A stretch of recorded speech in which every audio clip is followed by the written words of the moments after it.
విక్రమ్ కి తెలుగులో కూడా మంచి మార్కెట్ ఉంది. అతను ప్రధాన పాత్రలో తెరకెక్కిన శివపుత్రుడు, అపరిచితుడు, ఐ వంటి చిత్రాలు తెలుగులో కూడా బాగా ఆడాయి.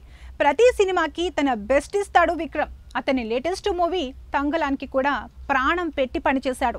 ఆగస్టు 15 ప్రేక్షకుల ముందుకు వచ్చింది తంగలాన్ మూవీ. మైత్రి సంస్థ తెలుగులో ఈ సినిమాని రిలీజ్ చేసింది. టీజర్, ట్రైలర్ సినిమాకి మంచి హైప్ తీసుకొచ్చాయి.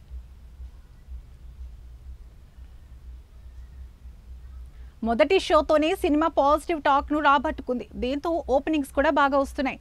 ఒక్కసారి 3 డేస్ కలెక్షన్స్ ని గమనిస్తే నైజాం 1.04 కోట్లయితే సీడెట్ 0.27 కోట్లు, ఆంధ్ర 1.07 కోట్లు, ఏపీ మరియు తెలంగాణ కలిపి 2.33 కోట్లు.